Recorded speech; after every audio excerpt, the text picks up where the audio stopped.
Alors, rencontre au sommet de mamans. 3 mamans, 3 femmes enceintes qui ont décidé de prendre le temps de venir parler de santé mentale. On va parler, entre autres, oui, de la plateforme Toi, moi, bébé, mais en fait, plus d'éléments clés qui sont au cœur de ça. On va parler, entre autres, de stress. Je pense que c'est l'élément le plus présent quand on est dans cette réalité-là.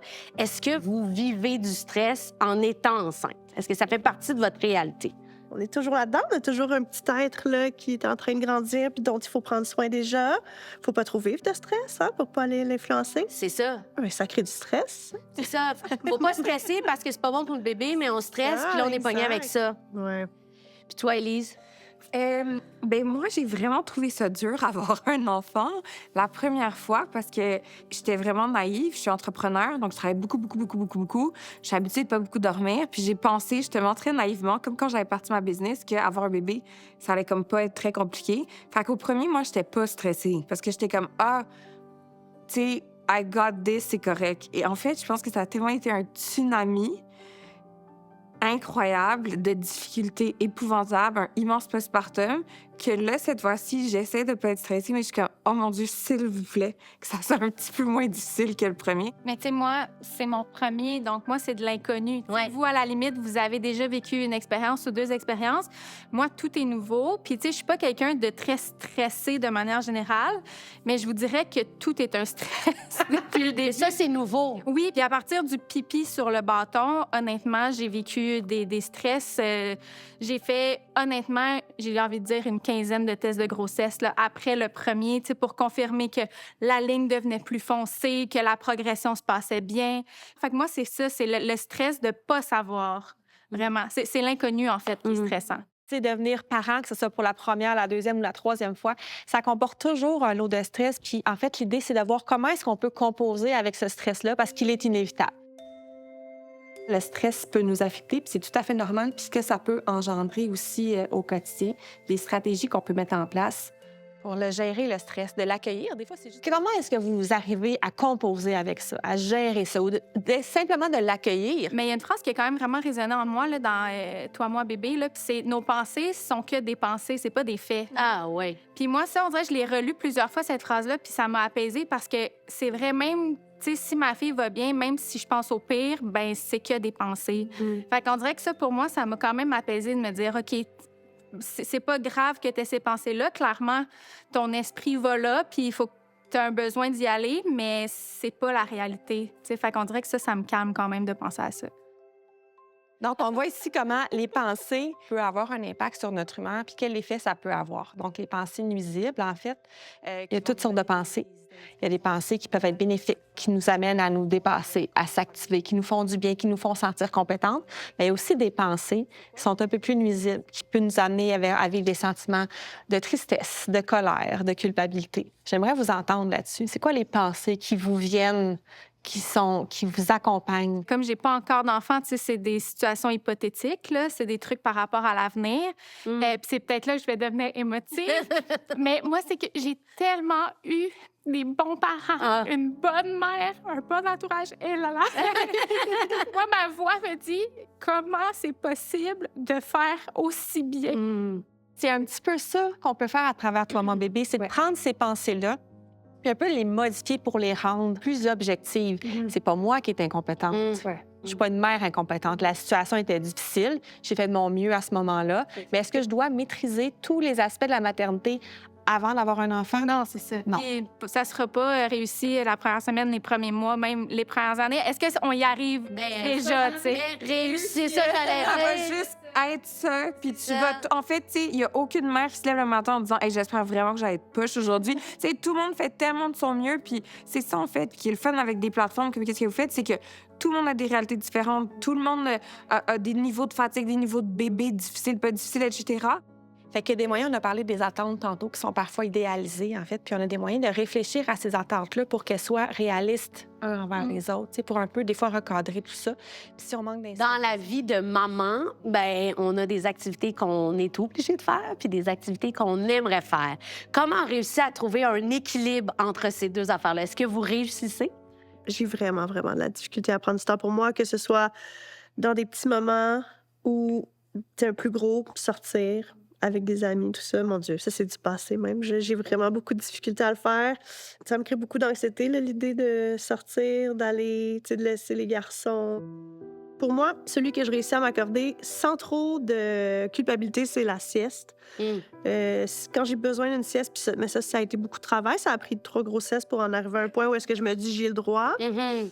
Ce qui peut être aidant quand on réfléchit à comment mettre en place des activités agréables, bien, c'est d'en trouver puis de les nommer puis de dire quand on va les faire puis de quelle manière. Est-ce qu'on va les faire seuls? On parlait tantôt de... Tu sais, mais comme je voyais dans 3 mois bébé, tu sais, ça peut être des choses aussi simples que justement se faire les ongles, tu sais.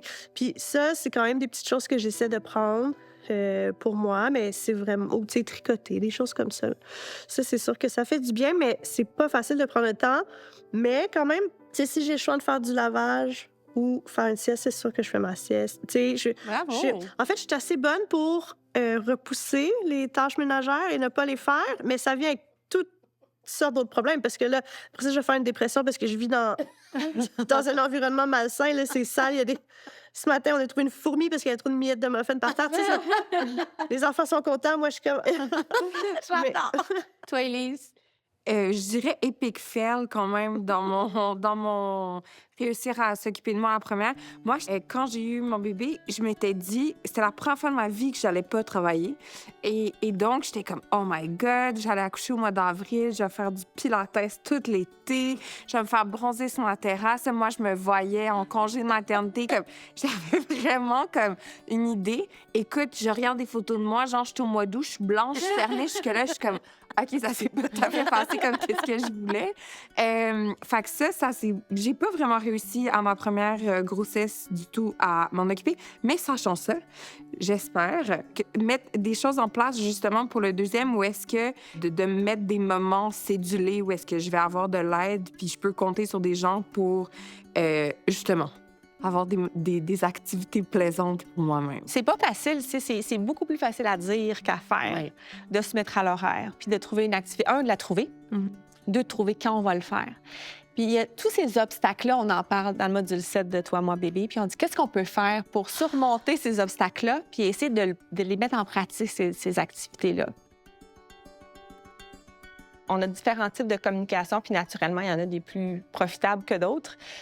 Donc, c'est merveilleux d'avoir un enfant, mais ça peut être difficile sur le couple par moment. Ah oui, c'est un défi au quotidien, hein? La communication, les conflits dans le couple, bien... On m'avait dit une fois une phrase qui était faut jamais se séparer dans les 3 premières années de vie de l'enfant parce que c'est tellement pas représentatif de ce que c'est la vie puis de ce que c'est ton couple.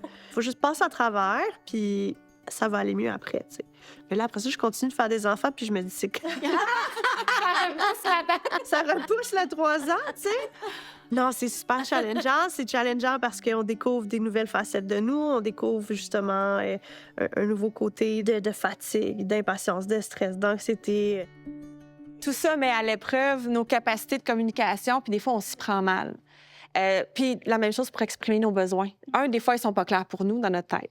Puis deux, des fois, on n'arrive pas à les exprimer clairement pour que notre partenaire les entende. Et la même chose, qu'on soit à l'écoute puis qu'on accueille les besoins de notre partenaire. Dans le module 8, sur Toi, moi, bébé, on parle de ça, des modes de communication. Comment est-ce qu'on peut exprimer nos besoins? Puis c'est un module que j'encourage fortement à faire avec votre partenaire parce qu'on se met un peu sur la même longueur d'onde. Tu sais. Mais c'est vrai que c'est pas facile. Puis après ça, comment on peut aller solliciter notre réseau de soutien pour nous aider dans ce dont on a vraiment besoin? Pas venir chez moi pour bercer mon bébé quand je vois la pile de lavage. Tu sais. Donc, c'est à moi d'exprimer quels sont mes besoins puis le demander clairement aux gens qui sont autour de nous pour nous aider. Mais j'aime quand tu dis que parfois nos besoins sont pas tout à fait clairs pour nous-mêmes parce que, tu sais, j'ai la chance d'avoir vraiment un bon partenaire qui sait que la communication, c'est important. Puis, de manière générale, on communique bien, mais je sais pas, des fois, trop, c'est comme pas assez aussi. J'ai un chum qui est comme, puis comment tu te sens? Comment tu vas aujourd'hui? Tu sais, qu'est-ce que je peux faire? Puis des fois, je suis comme, oh, là, c'est beaucoup de questions. Tu sais, des fois, on n'a pas envie d'extérioriser comment on se sent dans l'immédiat. Tu sais, des fois, on a besoin de juste comme décanter nous-mêmes nos propres émotions. Puis, tu sais, j'ai eu à lui dire, je vais te revenir, tu sais, avec Quand je vais savoir ce que j'ai besoin puis comment je me sens, je vais te revenir. Mais je lui ai envoyé ce module-là, le PDF avec voici ce que votre partenaire vit en ce moment. C'est bon! Fait que j'ai dit, c'est pas urgent, tu le liras quand tu pourras. Puis, tu sais, fait que c'est important d'inclure clairement l'autre personne là-dedans. Absolument, ils peuvent tellement vous soutenir, tu sais, soit en faisant des modules avec vous, soit en regardant les activités, des Exact. pratiques, des exercices, des stratégies que vous pouvez mettre en place ensemble. Vous avez eu la chance de parcourir Toi, mon bébé. J'aimerais savoir qu'est-ce qui vous a plu, qu'est-ce que vous retenez, qu'est-ce qui a fait du sens pour vous? Mais moi, ce que j'ai aimé, c'est que chaque module était vraiment détaillé en thèmes précis, dans le sens où quand tu cherches une information ou que toi, aujourd'hui, tu as envie d'aller vraiment lire sur les pensées, bien, c'est clair. Tu sais, tu peux y aller. Tu n'as pas nécessairement besoin de passer à travers tout le module pour cibler ton besoin du jour. Ça, j'ai aimé ça. Super. C'est très rapide aussi, là. Moi, c'est le genre de choses dans lesquelles j'ai de la misère à embarquer par manque de temps puis par fatigue. Alors que là, un module se faisait très vite, même que j'en faisais un deuxième tout de suite après. Fait que pour ça, c'était extraordinaire. Puis j'ai beaucoup aimé, tu sais, la variété dans la façon dont le contenu est présenté. Tu sais, autant quelques lignes que des questions, des vidéos, des audios. Les bandes dessinées, j'ai adoré. Il y a des bandes dessinées où est-ce qu'on compare une mère qui est beaucoup plus difficile avec elle-même versus une mère qui se laisse des chances puis qui fait preuve de plus d'autocompassion. Puis ça aussi, je trouve que c'est très visuel. Ça passe, ça caricature aussi un peu. Puis tu fais comment? OK, moi, je suis celle-là, tu sais. Souvent, on est énormément critique avec soi-même. La même situation qu'une amie pourrait me raconter, je serais pas en train de la prendre pour une mauvaise mère ou d'appeler la DPJ. Là. Tu sais, j'aurais de la compassion puis de l'empathie. Puis ça a été un aspect de Toi, mon bébé qui m'a beaucoup parlé puis que je vais retenir longtemps, je pense. Merveilleux. Moi, j'ai aimé qu'il y ait des différentes opinions, puis ça montre que dans le fond, tout le monde est différent. Et aussi des choses pratico-pratiques, genre plein de solutions aussi qui peuvent t'aider à te sentir moins comme ça ou plus comme ça. Ça, j'ai trouvé que c'était très pratique. Je suis contente de vous entendre. Puis ce que je voudrais aussi mettre en lumière, puis je suis certaine que vous allez être d'accord avec moi, c'est correct de respecter son rythme. On fait le module qui répond à notre besoin.